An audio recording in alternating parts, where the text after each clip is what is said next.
Entonces, el último seminario que habíamos previsto para esta charla es sobre la soldadura cupro-aluminio térmica. Esta soldadura es una soldadura que en algún momento describimos nosotros al inicio, en la primera charla, así que allí les voy a contar. Es un proceso.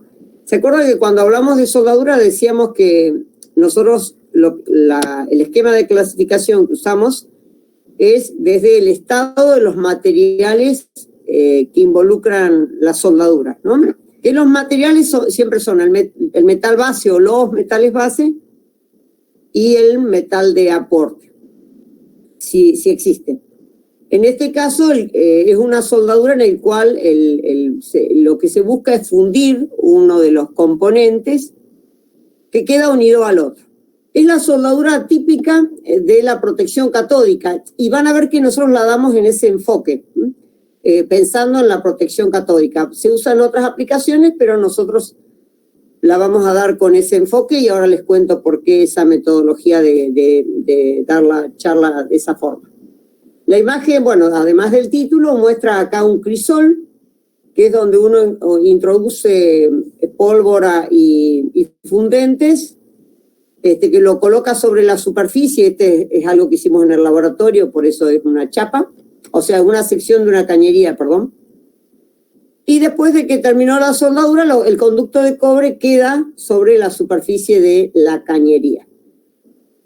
Es la Asociación Americana de Soldadura, que tiene toda una parte de terminología, la soldadura cupro-aluminio térmica, la denomina Thermit Weld. Y la describe como dice el texto: la misma es un proceso de fusión en el cual la fuente de energía se obtiene de una reacción química.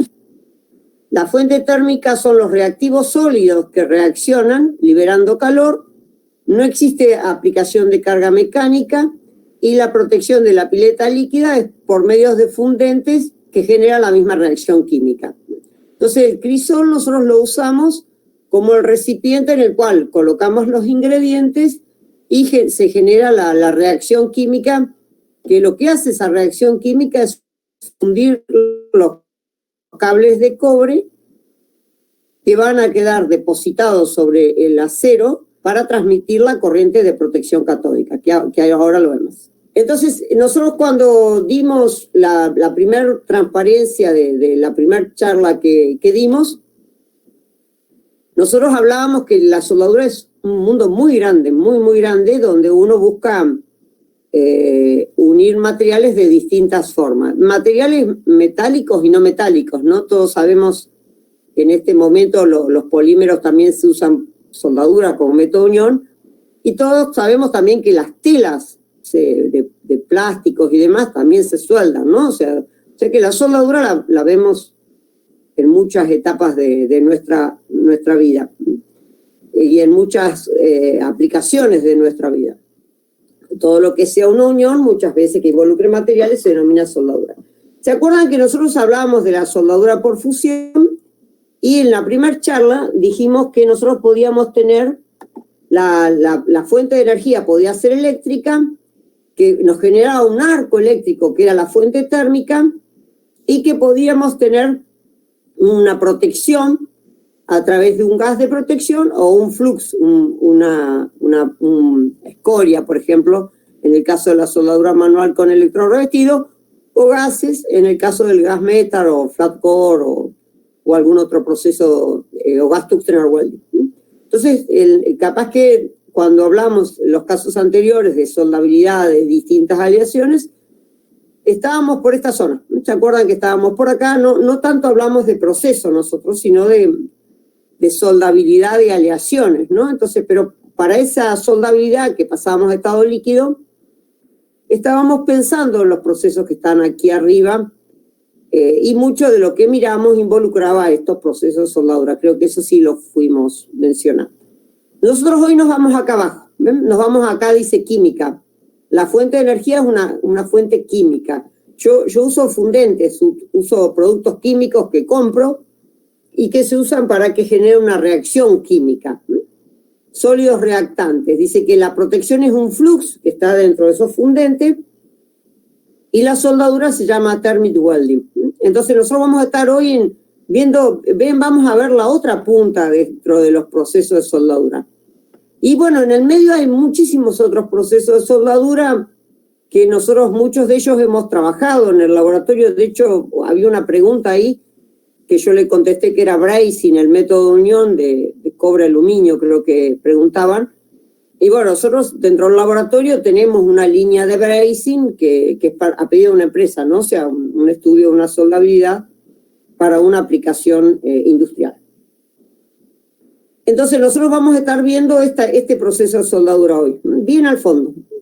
Y insisto en que nosotros no vemos procesos de soldadura, vemos resultados experimentales que hemos obtenido en el laboratorio teniendo en cuenta estos procesos de soldadura. Entonces, lo que nosotros hicimos, porque vamos a hablar de la soldadura cuproaluminotermia, una soldadura que es muy difícil que uno la encuentra en los libros de soldadura que uno usa para dar clases y demás. Y eso es porque en el laboratorio de metalografía y soldadura realizamos 2 trabajos finales de carrera para estudiantes de ingeniería química que involucraron este tipo de soldadura. Uno para Julieta Neme, que ya lo defendió hace varios años, ya está trabajando en otro tema, pero su tesis de grado fue en este tema. Y otro que defiende ahora en unos días más, Florencia Cosio, que es la que nos va a ayudar hoy con la parte del video. El video que vamos a presentar es un video que obtuvo Florencia cuando hizo la parte experimental de su proyecto integrado profesional. Vamos a hablar de este proceso de soldadura, además, porque no hay tanta información en la bibliografía. Hay sí mucha información del proceso para el cual uno necesita esta unión, que ahora lo charlamos, pero no hay tanto de lo que vamos a charlar hoy. Y después porque los errores que pueden introducirse afectan un modo importante en el comportamiento de servicio del componente para el cual nosotros elegimos este método de unión. Así que ahí aclaro un poco todo esto enseguidita. Esta soldadura consiste en un crisol, es un crisol de grafito, creo que, no sé si tengo más imágenes, pero más adelante sale el video y lo van a ver. Es un crisol de grafito, en el cual acá la imagen está mostrada para soldar dos cables de cobre, que no es nuestro caso, pero esta es la imagen que tenía yo del proyecto de Julieta, el que usó Julieta. Este proceso tiene acá el crisol de grafito, yo agrego las mezclas, esta es fundente carga, que ven que está pesado acá, hay una balanza en la cual la pesamos, y hay una chapita ahí en la cual y una mecha, en la cual uno produce una reacción química, y esa reacción química genera el calor suficiente como para producir la unión, en este caso en los conductores de cobre y en el caso nuestro en el cobre sobre el acero. Entonces toda una técnica bastante artesanal en la cual lo que uno busca es lograr una unión metalúrgica entre un material como el cobre de propiedades físicas y temperatura de fusión muy distintas a la del acero. En realidad nosotros en este proceso buscamos no fundir al acero. El acero no se tiene que afectar para nada. Y bueno, tradicionalmente uno lo que compraba era, acá hay una marca comercial, de hecho la empresa a uno le suministraba los crisoles de acuerdo al diámetro del conducto de cobre, le suministraba el fundente carga en relaciones de composición, de porcentaje en peso, adecuado, y actualmente, yo eso no presento nada porque es algo que todavía no está presentado, lo presenta Julieta en estos días, Florencia, estos días, cuando uno anteriormente hacía esta soldadura, tenía el fundente y la carga. Ahora actualmente le venden unos chips, unos recipientes, en lo cual ya está la relación fundente-carga establecida, porque esa fue, me acuerdo, una de las conclusiones del trabajo anterior. Entonces, un crisol en el cual generamos una reacción química con reactantes en estado sólido. Esa reacción química genera el calor suficiente como para que el cobre tenga una fusión parcial y ese cobre fundido solidifica sobre el acero y ahí nos da la conducción. Se usa ahí, la imagen vieron ustedes que está dada para fundir, para conductores de cobre, se usa mucho en conexiones de puesta a tierra o para empalmar cables de cobre, es muy usado el método de soldadura. Hay unos videos muy lindos en internet de la soldadura de rieles, los rieles se sueldan así. Es muy lindo ver cómo es todo el proceso y demás. Yo acá no lo puse porque no era la idea ver rieles, pero se usa mucho en la soldadura de rieles y vieron que acá en la zona hubo un famoso tren que iba a Chile, iba a ir a Chile por Zapala, no me acuerdo el nombre que tenía ahora. Bueno, que llegaron a soldar rieles de ese tren. Bueno, en ese momento cuando hubo toda esa soldadura de esos rieles, la universidad y el laboratorio donde nosotros trabajamos junto con el laboratorio de propiedades mecánicas, hicimos todos los ensayos de esa soldadura. Muy interesante, es una soldadura en estado sólido. Entonces acá el fundente lo que hace es llevar a un estado pastoso el riel para producir la unión metalúrgica sin el agregado de elemento adicional. O sea, y lo único que yo lograba con la reacción química es fundir, llevar a un estado pastoso el hierro, perdón. Acá lo que yo busco es unir los conductos de cobre. Y acá muestra para los mismos rieles, en el caso de la protección de los rieles contra la corrosión, donde yo sueldo conductos de cobre sobre el riel. Nosotros llegamos a este estudio por lo siguiente. Se utiliza mucho, ustedes muchos de los que están presentes deben usarlo de continuo, para todo lo que es protección catódica de cañerías enterradas. También para otras componentes dentro de la industria. Nosotros en ese momento nuestro interés desde la empresa vino por ese lado. Entonces lo que busca la protección catódica es generar un flujo de corriente a través de ánodo de sacrificio o a través de protección externa, de suministro de protección externa, de modo tal de que la cañería me quede protegida contra la corrosión. Yo busco proteger mi cañería contra la corrosión. Entonces utilizo un conducto de cobre que le sueldo a la cañería cables de cobre que vienen envainados en un polímero, en un plástico. Esa zona, inicialmente yo le saqué la protección que trae en su condición de suministro inicial la cañería, se produce la soldadura, después vuelvo a recubrir todo allí y eso va en servicio. Entonces yo lo que suministro es por corriente impresa o a través de ánodo de sacrificio, produzco toda la protección de mi cañería contra la corrosión. Eso es lo que yo busco, proteger la cañería contra la corrosión. Pero el cable ese de cobre que yo sueldo sobre mi cañería es por donde va a pasar la corriente que me produce la protección. Así que es sumamente importante que esa sea un buen camino de conducción, ¿no? Entonces, esta es una imagen donde yo muestro acá, esta es la cañería desnuda, en la cual yo sueldo el cable de cobre, y el cable bien que vienen envainado, vienen en una protección de polímero externo, una funda polimérica externa. Acá está unido, me genera este redondito, ven este diámetro acá, que está asociado al tamaño del crisol que yo usé para hacer la soldadura. ¿Qué puede ser que no haya unión? Ven, acá está completamente desprendido. Fíjense que acá son varios cables de distintos diámetros y tampoco hay unión. Acá abajo hay unión, ¿ven? Pero quedaron cables sin unir acá arriba. Y esta otra imagen donde me muestra que el cobre se va todo hacia el costado y también hay que mirar a ver qué pasa ahí con esa unión. Esto es lo que pasaba. Así se soldaba estos cables conductores de cobre a la cañería. ¿Qué pasa actualmente?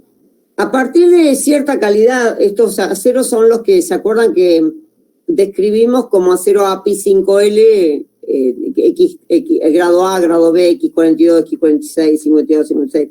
Y ese X era una tensión de fluencia. Se encontró que cuando el grado del acero es importante, yo genero microfisuras en mi soldadura. Genero fisuras. Entonces, claro, empezaron a encontrar fallas asociadas a este proceso de soldadura. Ahora yo voy a describir un poco más esas fallas. Entonces, actualmente muchísimas empresas lo que hacen es soldar el cable de cobre sobre una chapa y la chapa soldarla sobre la cañería. O sea, no sueldo el cobre sobre la cañería.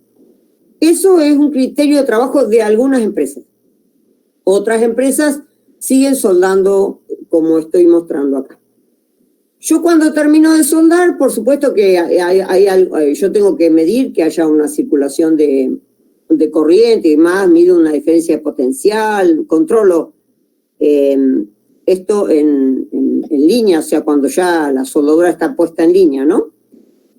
Pero bueno, a nosotros la duda que nos quedaba era ¿cómo yo me aseguro que hay unión metalúrgica? Y bueno, nos tocó trabajar hace bastantes años con los protocolos de una empresa que tenían bastantes requisitos. Esa empresa certificaba a los operadores. Y no lo habíamos visto nunca nosotros que la gente certificara a los operadores. Tenía un protocolo que nos mandaron probetas para ensayar y nos mandaron un protocolo de lo que teníamos que hacer, mirar, medir y demás.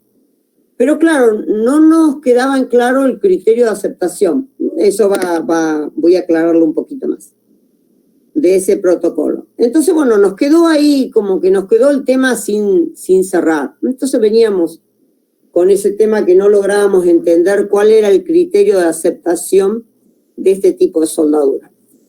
Y cuál era el criterio de certificación de los operadores.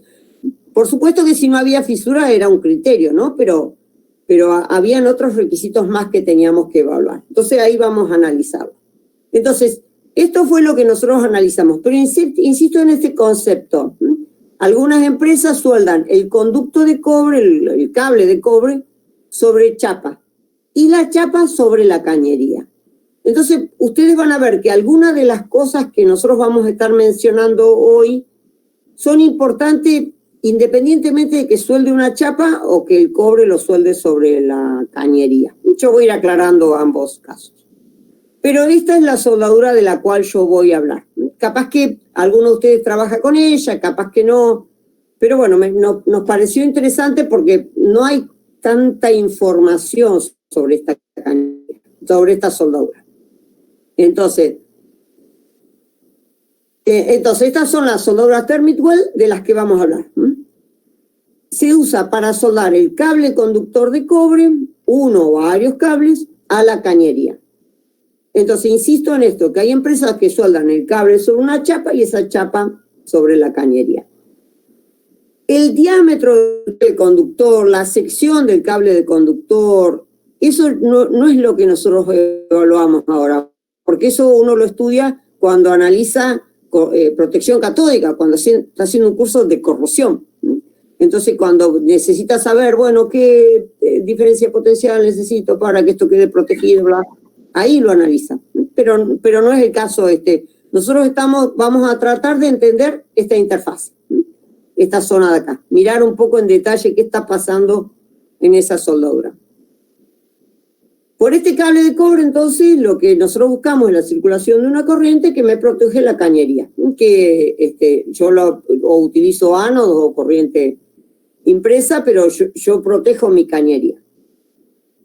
Si yo no tengo circulación de corriente, no tengo protección de mi cañería. Entonces es muy importante que no solo que el tamaño de conductor de cobre sea el apropiado y todo lo demás, que eso lo pueden cuantificar, sino que además haya una buena unión metalúrgica para que haya buena protección de la cañería. Los problemas que se pueden generar durante este tipo de soldadura es, primero, que no haya soldadura. Fíjense que en la imagen esta que está acá no hay soldadura, el cable se desprendió.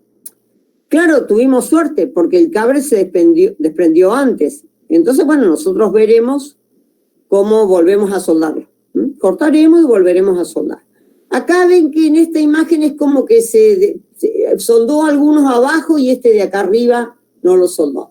Entonces, bueno, si ahí uno como inspector no actúa a tiempo y esto a mí me lo protegen, yo no sé qué pasó. O sea, no están todos los cables de cobre generando el paso de corriente que yo necesitaba.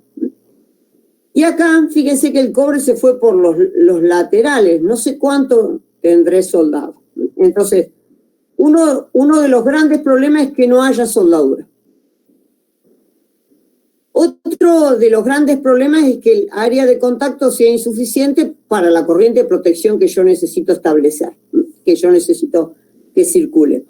Y bueno, ahí uno debería ver si el criterio es el diámetro superior que a mí me queda, si ese diámetro me da alguna idea. Después de la charla, el gran problema que hay es que se genere un exceso de penetración de cobre en la cañería, lo que me va a producir fisuras posteriores, y esas fisuras posteriores son debido al cobre que se generó en la interfase cañería-cobre. Hay papers que muestran fallas catastróficas, algunas de ellas en cañerías, analizan la superficie de fractura y encuentran cobre. Bueno, ese cobre viene de este tipo de soldadura. Entonces, bueno, por eso fue que se fue dejando de usar, ¿no? Que se suelda sobre la chapa. Y eso fue para algunos aceros cada vez más resistentes, de más resistencia mecánica. Esa es una opción, ¿no? Que el cobre migre por el borde del grano. Ahora vamos a ver alguna imagen. Otro de los problemas es que se generen microfisuras por contracción térmica. Yo me acuerdo que las primeras veces que nos tocó calificar los operadores de la empresa que nos llevaba el servicio al laboratorio, como que me parecía exagerado. Se decía, qué raro, fisuras con esto. Hasta que encontramos fisuras. Hasta que una vez, me acuerdo que fue un X60, un API 5L X60, X70, aparecieron fisuras. Para que uno vea las fisuras tiene que hacer una metalografía muy buena, si no, no aparece, ¿no? Entonces, claro, ahí entendimos, y ahí fue donde quedamos con ganas de estudiar un poco más el proceso. Después el otro problema es que se generen microestructuras que pueden generar fisuras en servicio. Microestructuras frágiles. ¿Se acuerdan cuando hablamos de fisuración de enfrío, de la martensita y demás? Bueno, que se generen esas microestructuras. Entonces, que uno tenga riesgo a generación de durezas elevadas que me pueden generar la falla de mi cañería en servicio. O sea, yo hice todo perfecto, seleccioné el metal de aporte, soldé bien la soldadura a tope, después voy y sueldo en forma deficiente el cable conductor de cobre que me da la protección catódica y arruino mi obra, o sea, genero una falla por otro mecanismo que yo no había considerado. Acá les muestro un paper, acá está el paper que es lo usó Florencia bastante en su trabajo. Este paper muestra el tema de la soldadura, acá muestra el cobre, acá muestra el acero, acá muestra una macrografía y micrografía, y acá es el cobre. ¿Ven estas lagunitas rojas que se ven acá? Estas lagunitas rojas se deben a que cuando yo genero la reacción química, esa reacción química me genera un crecimiento de grano en la zona afectada por calor. El metal base no pasa a líquido, queda en estado sólido, pero genera un crecimiento de grano. Ese crecimiento de grano se asocia a que estoy en temperaturas en la zona austenítica. Entonces allí cuando enfrío, si enfrío a mucha velocidad, hay riesgo a microestructuras susceptibles, o sea, frágiles, martensita, si es que la composición química del acero y la velocidad de enfriamiento lo permiten. Pero hay crecimiento de grano, entonces el cobre se cuela por ese borde de grano. Y me genera una región donde allí va a haber fisuras en servicio seguramente. La bibliografía, de hecho, muchos autores lo toman a esto como una microfisura, y este paper justamente lo analiza desde el criterio de mecánica de la fractura, o sea, cuánto yo podría permitir de difusión de cobre para que no haya riesgo a fracturas posteriores. Pero en realidad el cobre ahí genera además una diferencia de potencial químico, de laminado se suele llamar eso después. Entonces ya me genera algún problema. Entonces tengo que tener unión metalúrgica, pero no tengo que tener estos caminitos de cobre tan grandes dentro de mi material. Eso es un poco la descripción del proceso de soldadura que vamos a charlar hoy. ¿Qué ventajas tiene este proceso? La carga total de calor aplicada a la superficie es menor que en otros métodos. O sea, es un crisol en el cual se genera una reacción química. dice que, bueno, en realidad no se deteriora con el tiempo, o sea, que yo puedo tener mucho tiempo mi crisol y mi fundente y mi soldadura y no debería de tener problemas. Bueno, eso no es cierto. Vamos a estar viéndolo, que el crisol hay que limpiarlo mucho, deshidrogenarlo, que mi cañería la tengo que proteger muy bien, porque si no me va a generar una corrosión ahí entre el cobre, el acero y todo lo demás. Entonces hay que tener cuidado con eso. Sí que es un proceso de bajo costo, sí que es un trabajo liviano y económico, y sí que no requiero fuentes de energía extra. O sea que con esto ando bien para hacer mi soldadura. Con un crisol, los fundentes y los conductos de cobre ando perfecto.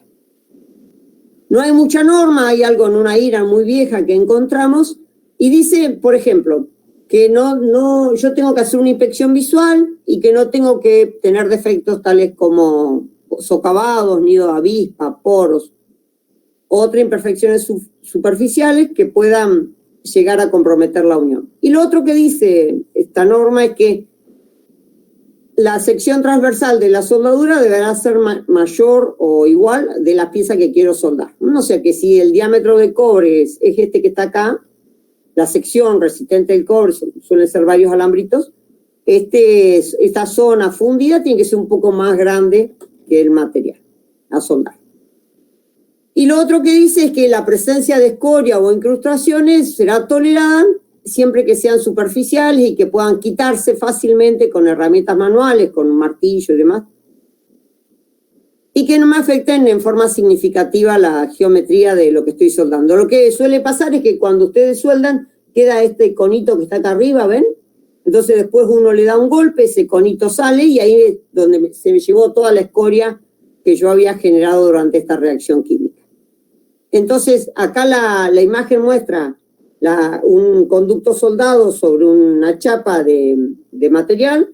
Nosotros le hicimos un corte transversal, lo miramos en la macrografía y fíjense que si bien le habíamos sacado el capuchón que les mencionaba recién, acá hay escoria, queda escoria atrapada. Bueno, lo que uno tiene que buscar es que esta escoria no esté acá en la interfase, que en esta interfase solo tengamos cobre y acero.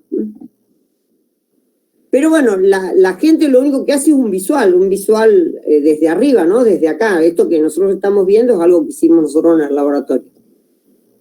Entonces, ¿qué nos llevó a nosotros a estudiar este proceso durante un tiempo? Es que es una técnica casi artesanal, que no siempre hay un procedimiento de soldadura, no siempre el operario cuenta con un procedimiento de soldadura, que depende del tipo y espesor del metal base, la presencia de algunos defectos, discontinuidades en la soldadura. O sea que si el acero es de poco espesor o de mucho espesor, va a influir en la disipación térmica a través del acero, de la cañería.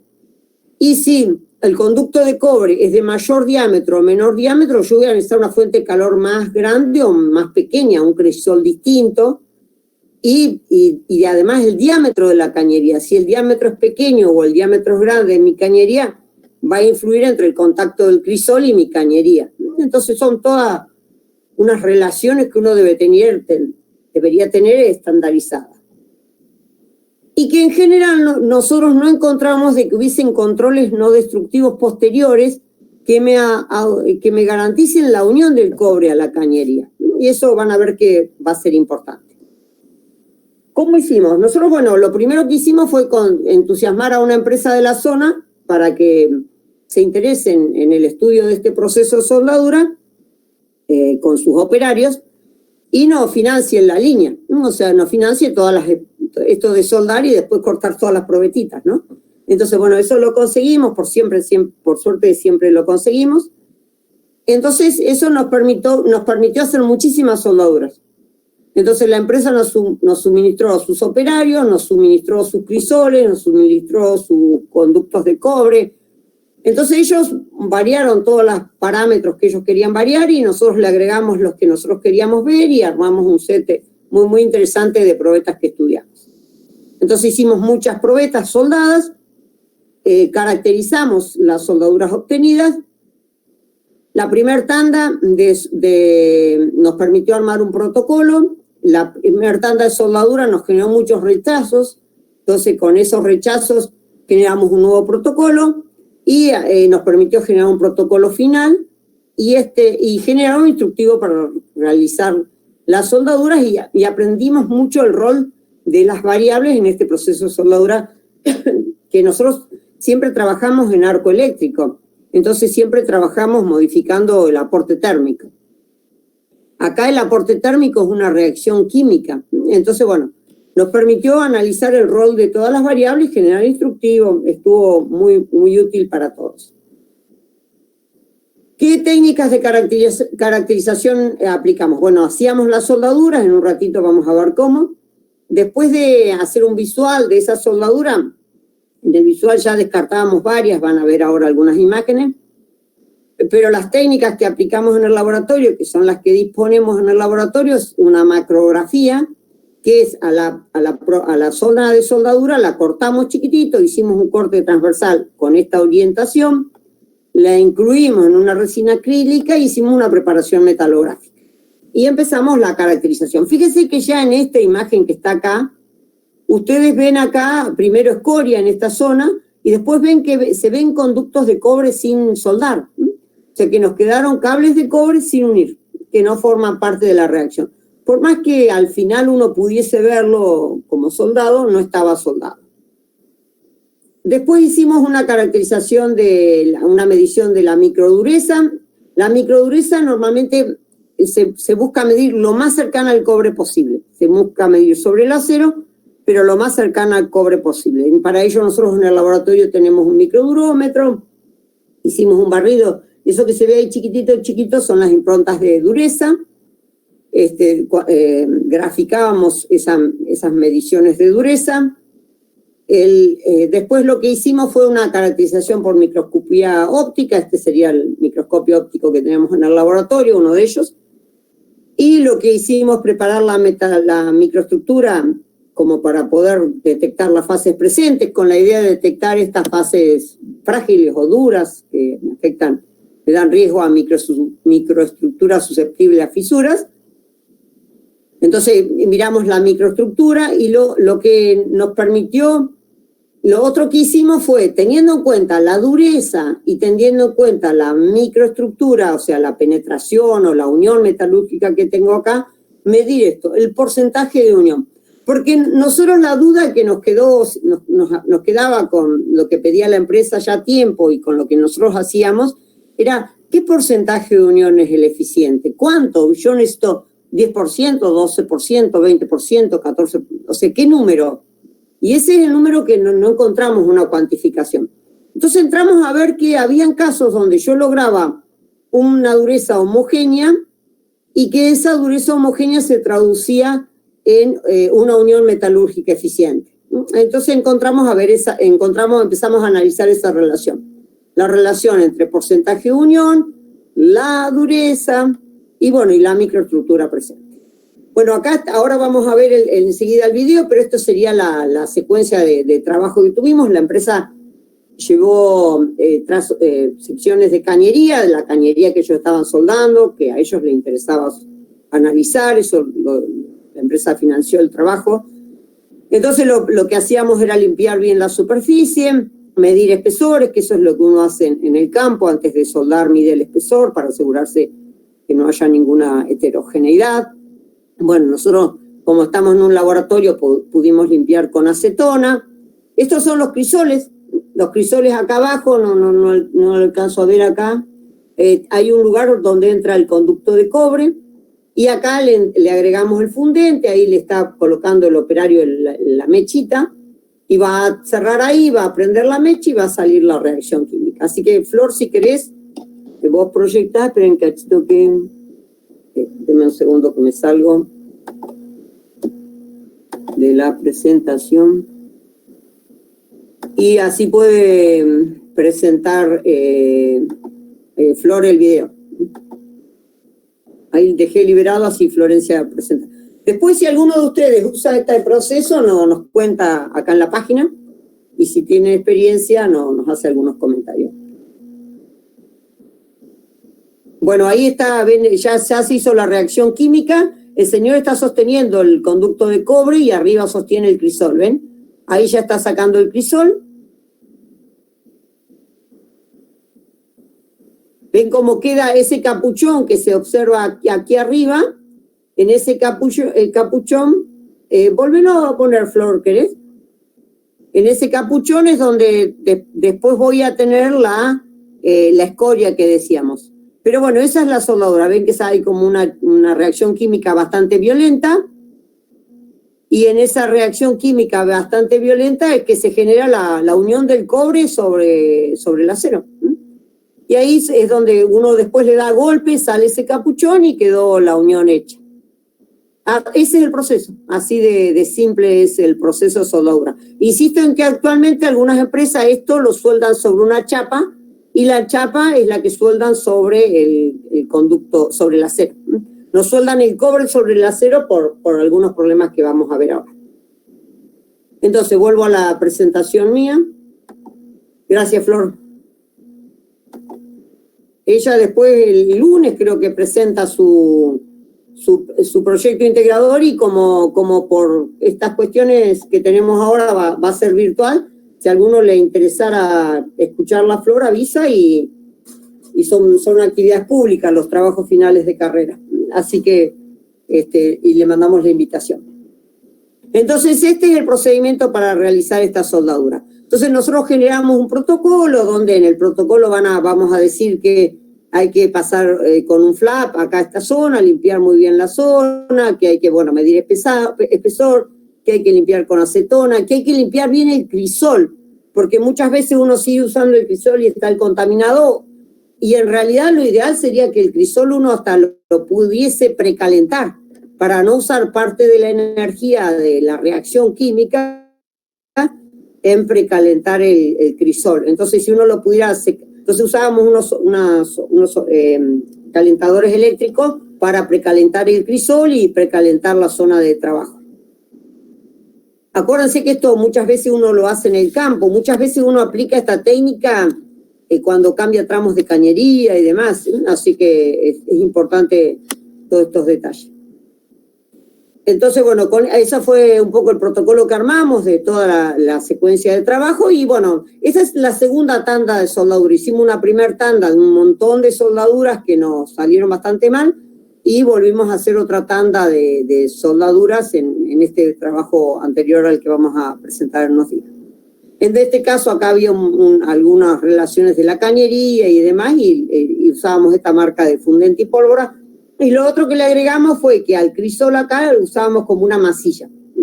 Entonces, donde nos asegurábamos que el cobre se quede ahí adentro, no se salga del crisol. Eso fue lo último que le habíamos agregado. Y bueno, esta es una de las tantas imágenes que hay de muestras descartadas de las distintas soldaduras. No necesariamente de las anteriores, de otras previas a esta. Fíjense que acá quedó, casi no hay unión metalúrgica. Fíjense que está el cobre sin fundir, otra más.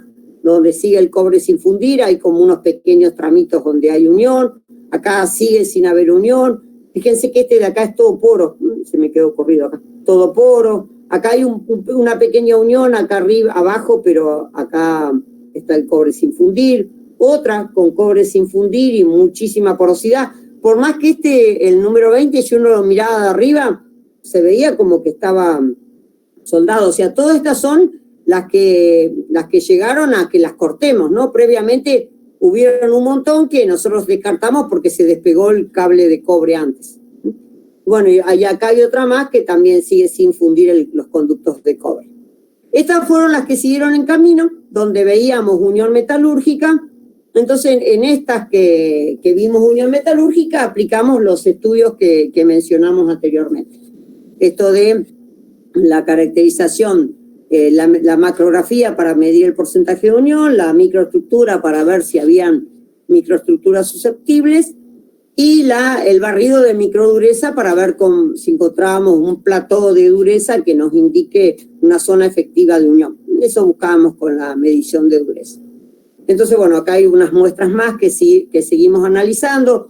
En algunos casos aplicamos en algunas soldaduras longitudinales, en otros casos aplicábamos en distintas regiones. Fuimos variando las regiones de análisis como para ir viendo la influencia del material base y demás en este tipo de unión. O sea, variamos muchísimos parámetros. El proyecto de Julieta está en un repositorio de la biblioteca de la Universidad del Comahue. Ahí en general están gran parte de los trabajos que han hecho los estudiantes con nosotros, van a un repositorio bibliográfico que tiene la Universidad del Comahue y que terminamos en unos días, probablemente también en corto plazo vaya al mismo lugar de publicación. O sea que son resultados que están disponibles para los que quieran leer un poco más del tema. Está más en detalle lo que yo le estoy diciendo. Entonces, bueno, en estos casos, fíjense en este caso que tenemos acá, si bien hay porosidad, la porosidad está arriba, no está acá abajo. Porque otro problema que a veces se nos presentaba es que cuando la porosidad quedaba acá en la interfase, o sea, una zona con unión, otra zona con unión y una zona con porosidad, ahí es donde se genera la fisura, por la contracción térmica. Entonces, bueno, ahí esto había que evitarlo.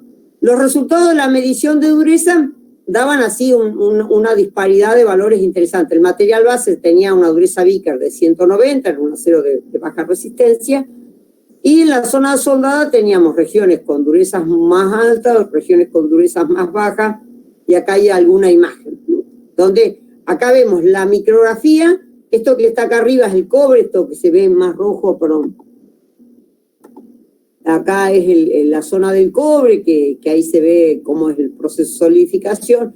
Esta es la impronta de dureza, que nosotros acá trabajamos con 1 kilogramo de dureza, y esta impronta de dureza uno tiene que hacerla lo más cercano posible acá, lo más cercano que pueda a la interfaz con el cobre. Eso es fundamental.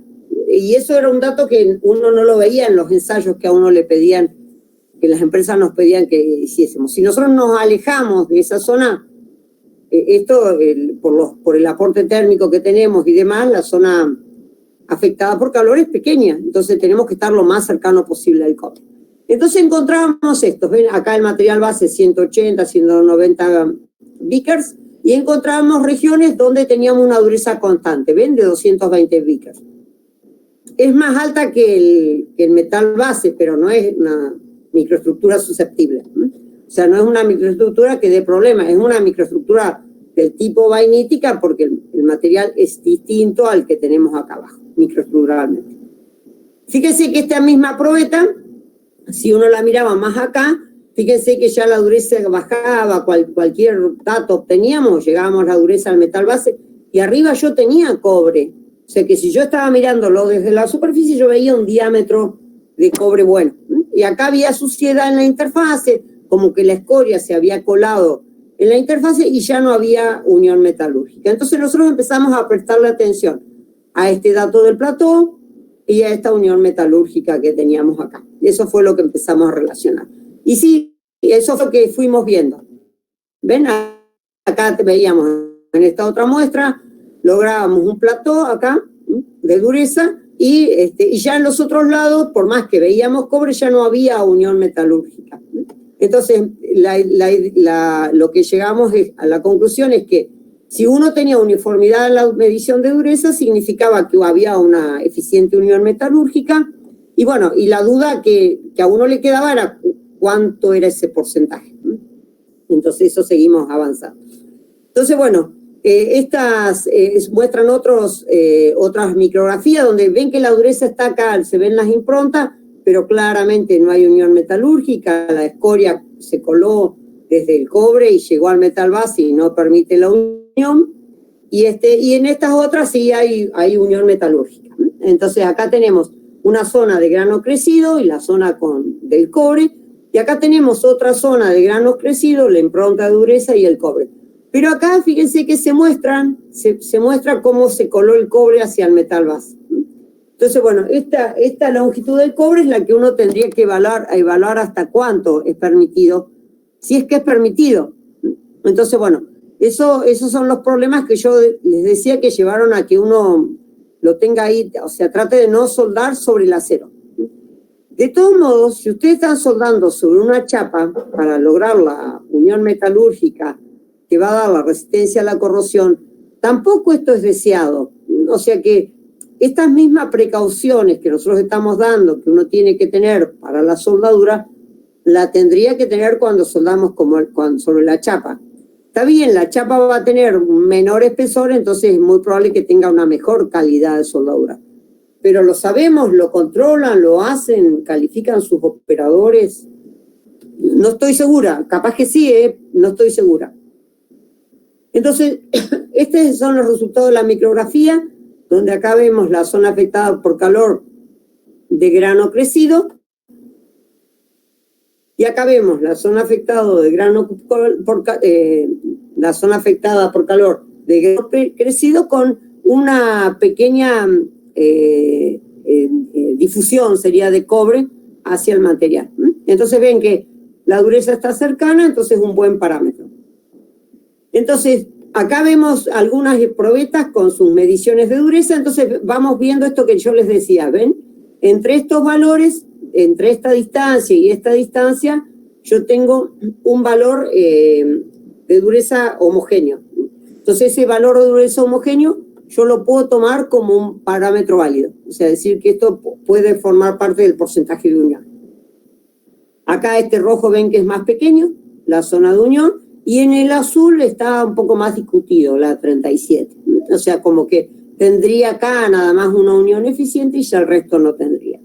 Entonces, con esos datos, nosotros sacamos la longitud total, fuimos sacando el porcentaje de unión, y fíjense que la 37 me da un 31% de porcentaje de unión metalúrgica, mientras que las otras me da 42, 43%. Entonces, encontramos que lograra valores más cercanos al 50%, era un porcentaje de unión eficiente.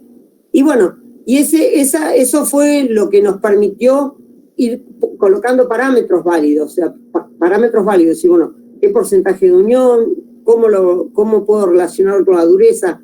La duda que nos quedó en el trabajo fue, nosotros no medimos este diámetro, nosotros medimos la probeta hacia el interior, ¿no? O sea, medimos. Entonces, bueno, cuando uno hace esta soldadura, ¿cómo sabe cuál es el porcentaje de unión?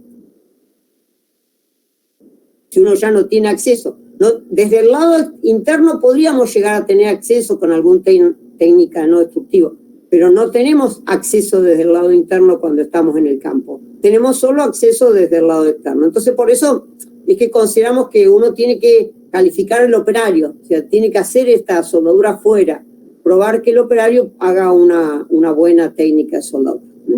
Entonces, nosotros para hacer esta soldadura en forma eficiente necesitamos un procedimiento que considere la relación carga fundente y tamaño de crisol en función del diámetro del conductor de cobre. De la sección sería, esto se maneja en términos de sección, de sección del diámetro del conductor del cobre. Eso es bien importante, tener esa relación. Actualmente hay en el mercado, ya yo no compro por separado la carga y fundente, sino que yo ya tengo el kit armado. Entonces yo tengo el tipo de crisol para ese diámetro de conducto de cobre y la relación carga fundente ya preestablecida. O sea, no es como la primera vez que hicimos este trabajo donde yo pesaba la carga, pesaba el fundente, o tenía ciertos gramos de fundente y ciertos gramos de carga, y con eso armaba mi reacción química. Ahora es como que el kit ya está armado. Entonces tenemos que asegurarnos que el operario tenga muy en claro el rol, ¿no? del fundente, el rol del crisol, la posición del conducto de cobre en la superficie de trabajo, que tenga muy en claro todo esto para que haga bien la tarea. La pregunta que nos hacemos es, ¿la inspección visual post-soldadura es suficiente o no es suficiente? Para nosotros no es suficiente, ya que primero, si hay exceso de penetración de cobre en la cañería, lo que puede inducir fisuras posteriores, yo no la veo desde el exterior, desde acá arriba, mirando esto. Después, si hay microfisuras por contracción térmica, tampoco la veo mirando de acá arriba. Y si hay microestructuras susceptibles, o sea que pueden generar una dureza elevada en la zona afectada por calor, tampoco las veo desde acá arriba. Si ustedes soldan sobre una chapa, ustedes capaz que el punto 3 no es importante, porque no van a tocar su cañería. Ahí en ese caso lo que ustedes después van a tener que calificar es ese filete que hacen acá para soldar la chapa sobre la cañería. Pero sí van a tener que verificar esto, o sea, que haya una unión eficiente, que haya un porcentaje de unión eficiente sobre la chapa y el conducto de cobre. Eso es bien importante. Y eso es lo que decíamos acá. Si yo no tengo un porcentaje de unión eficiente, no hay protección. No hay protección contra corrosión, que es por lo que estoy haciendo todo esto, ¿no? Entonces, ustedes si quieren garantizar la protección contra la corrosión, hagan todos los cálculos de protección, pero asegúrense de que esto esté bien soldado, porque si no, no hay protección eficiente. Entonces, bueno, esto es un poco, bueno, acá hay un poco qué tareas nos habían quedado pendientes en el trabajo anterior. Realizar la soldadura mediante el protocolo último, eliminando bien la humedad y todo lo demás del crisol, de los fundentes, de la carga y demás. Bueno, mientras hacíamos esta soldadura yo no agregué imagen, pero en el lado interior de la cañería uno veía un teñido térmico, veía un cambio de coloración, no dejé ninguna imagen, de la cañería desde el lado de adentro. Entonces, bueno, la pregunta era si esa cañería tenía algún efecto. Microestructuralmente esto es muy pequeño, el ancho de la zona afectada por calor es muy pequeño, no genera gran afectación sobre las propiedades mecánicas de mi cañería. Lo que afecta a las propiedades, la integridad de la unión, es el cobre que avanza a través del borde de grano, y bueno, por supuesto, si generan fisuras, también van a tener una afectación, eso no hay duda, y las microestructuras de elevada dureza que podrían generar fisuración en frío después, ¿no? A posteriori. Entonces, bueno, eso sería un poco los... y bueno, el tema de la penetración del cobre es lo que estamos evaluando con Florencia ahora y bueno, cambiaron algunas cosas en el trabajo posterior que hicimos hasta hace poco. Pero bueno, de nuevo, para los que no estuvieron el otro día, les presento al grupo y les agradezco la convocatoria, que hayan estado en todas estas presentaciones. Y bueno, iríamos a las preguntas.